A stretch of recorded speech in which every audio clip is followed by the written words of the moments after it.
Hi guys, and welcome back to Dave's Game Room. Today we're going to talk about the 20th anniversary of the Sony PlayStation in Japan, and Game of the Week is Destruction Derby on the PlayStation. With me as ever is Plan 13. Mike, how you doing, mate?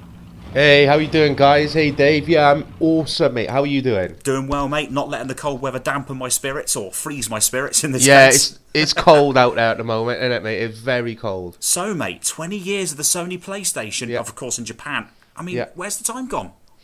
Yeah, it's flown. I mean, I didn't even know this anniversary was up and coming until I was looking at tweets flying on my timeline a few days ago. Unbelievable. I don't know where the 20 years have gone. I don't know where. I saw it on a video gaming site and also heard about the 20th anniversary theme that you can install on the PS4, which is awesome. So I've got that on my PS4. Have you? Yeah. I haven't checked that out. Is it free? It is free and it's pretty awesome. So give it a look because it plays the old PlayStation music in the background and the sounds as well. Wow, I'm going to check that out. So, on to Destruction Derby. This is the first one on the Sony PlayStation. It was quite an early release. I liked this game, Mike. I thought this game was brilliant. Yes, so I loved it. I didn't own this. My mate, back in the day, Nige owned this, and I borrowed it off him for a couple of days. Loved it. Okay, so you can see I was cycling through the different modes available because just because the title says Destruction Derby, that's not all you can do. You can also do something called Wrecking Racing, which is interesting. I'll come on to that when I do a race. You could do stock car racing, which is a bit like NASCAR to some degree, and just time trials as well. So I've gone into the car selection screen because you could pick 3 different cars, Mike. Really? I can't remember that. Here you can see I've got the rookie car, the default one selected from Psygnosis. Oh, yeah, this is bringing back memories. The Grim Reaper. Grim Reaper, yeah, you can select that car. I believe they've got different characteristics with speed, acceleration, weight, all that kind of jazz. Yeah. So it's showing you a quick rolling demo of those. I'm just going to select the rookie car because I'm pretty rubbish at this game. Back to the loading screens. Destruction Derby I just loved it. I spent so much time on this game. What was the publisher's name? I can't remember. Psygnosis. That's it. Yeah, they were... I think, didn't they also make Wipeout and Sony bought them out as well? I think they might have. They made loads of games on the Amiga, I think, back in the day as well, the 90s. Lemmings. They were Lemmings. Yeah, that's right. Because the only reason I asked is I recognised their logo on their car, on your car there, the owl. Yeah, that's right. That was an iconic logo, that one. I do remember it. And of course, Sony bought out Psygnosis. So it became a Sony studio at that point. So here is the Destruction Derby mode. I'm in the bowl and, just cause as much carnage as you can. But you have to have a strategy. If you just drive into people as quickly as you want to, you're going to be out of the running in no time at all, Mike. That was going to be my first question about this, because I can't really remember the game that well. Is there a strategy, or is it just... all for one for all, battering each other? If you just do the all for one for all, you can see in the bottom right corner of the screen you've got the indicator showing you the car damage. That's going to That's going to build up, mate, extremely quickly. If you just go right, I'm just going to smash into everybody. You'll see me at times. I swap and do reverses. I try and hit people backwards to try and protect the front of the car. Yeah. Look at the crowd. They're not proper dodgy. What was I going to say? Yeah, what happened with this series? Why haven't we seen it on the PS4? Because we had a couple of stinking releases. There was Destruction Derby 64 on the Nintendo 64, Mike, and that game was awful with a capital A. That game was terrible. And the last Destruction Derby game that I remember seeing was on the PS2, called Destruction Derby Raw. And again, I didn't like it. I preferred this particular format of Destruction Derby, the way this game was. They just needed to keep tweaking it and maybe adding some new game modes in each time if they could have done. There was a sequel to this, wasn't there? On the PlayStation, wasn't there? There was, Destruction Derby 2. I've got it in my collection. It's a lot faster than this game, and it's good too. And the physics are a bit different. You can flip and roll the car. So the Destruction Derby 2 is also another favourite of mine. Just to give the guys a little bit more info, this was also released on the Sega Saturn, and I've got it for the Japanese Saturn, and released on the PC too. So there you go. What was it like on the Saturn? Worse than this, mate, and I'm not just generalising. The Saturn's hardware wasn't up to scratch. It wasn't as good as the PlayStation. So you know stuff in the background as you're driving along the scenery. Yeah. It would pop in really badly on the Saturn, big style. Really? It would, and the frame rate of the game was pretty bad too. The Saturn was 32-bit, wasn't it? It was a 32-bit console, yeah. What was the specs like on the Saturn compared to the PlayStation? Well, in terms of processing power, the Saturn wasn't too bad. But Sega made a mistake. They put 2 processors in, which back then was unheard of. And it caused developers a technical nightmare. And just quickly and briefly, so not to bore everybody, the 3D capabilities of the Saturn were not really there. They weren't very good, which is why games like this were better on the PlayStation. Right, okay, cool. Wow, I remember this, the racing. This is Wrecking Racing, so not just come first and that's it, because you won't win. If you do a championship event, you have to amass some race points by causing some carnage as well. Otherwise, you think, yes, I've crossed the line first. You could actually be 4th or 5th. Yeah, that's right.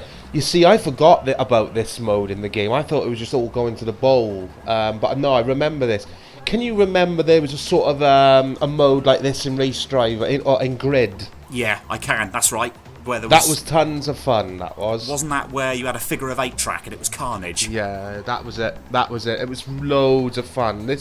I'm really surprised someone's not tried to bring out a game like this on the Xbox One or the PS4 with today's sort of visuals and sound effects and physics. It'd be real interesting to play one. I'm disappointed that nobody's done that, mate, because I miss games like this. It was brilliant to fire this up earlier on, to play it and record this footage. It just brought back so many memories of the hours I spent playing this game. I really enjoyed it. I spent so much time on it, man. It was unbelievable. Yeah, this was a real good title. I wish I'd bought it, actually. I always ask you this every time we do Dave and Mike reviews. What reception did this get? I don't remember. It got a pretty decent reception, actually, mate. It got sort of higher end scores, so sort of 8 out of 10, 9 out of 10. Decent game, but of course, once you master it, the challenge sort of goes out the window, and you will get bored, probably just like any other game. But it is challenging. I still find Wrecking Racing hard to do. I find it hard to come first. Yeah.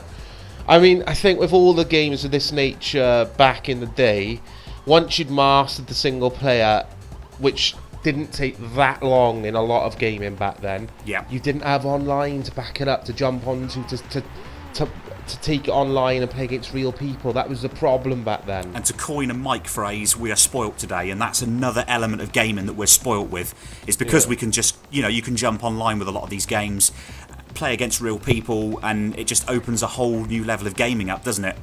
It does, yeah, and that's a shame when you got classics like this, because you're right, they do get boring.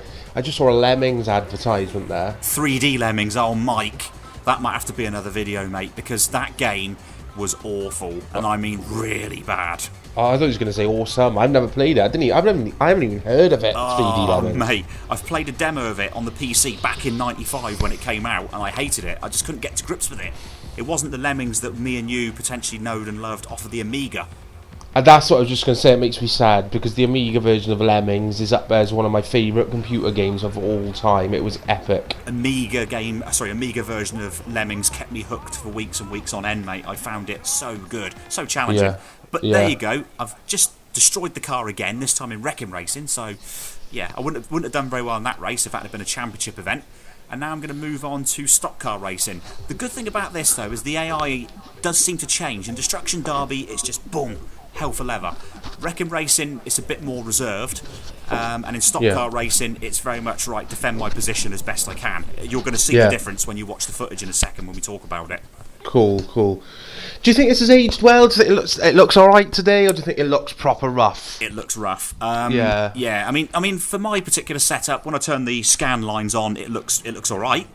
But as you can see, I've got no scan lines turned on, and you can see it's a bit pixelated and a bit rough. It the scenery, especially, and the crowds, the trees there, look terrible. They do, mate. Absolutely. Look at the crowd. It just looks like it looks like the rubbish at a rubbish tip.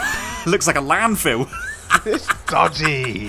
It is, proper mate, dodgy. Brings back memories of the actual soccer crowd. They were the same. There they were, actually. But back in the day, we'd play this and think it looked brilliant. It's funny how far gaming has come on. We always say it every episode, but it has come on leaps and bounds. I mean, sometimes you can actually see the car there through the barrier as you go around the corner. The physics and the I know exactly what you mean. You get that even with games of today, though, Mike. Pez, you see someone's arm going through someone else's body. Yeah, the other day I had the keeper's arm. He palmed the ball out. It looked brilliant, but then as he was getting up, his arm went through the side netting.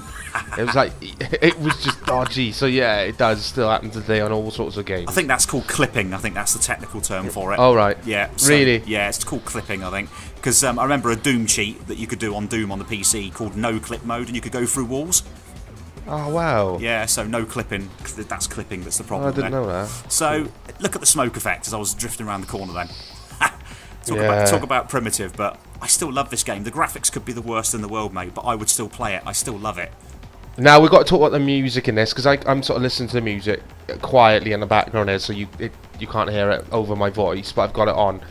Oh man, brings back memories. Didn't you use this music in one of your intros?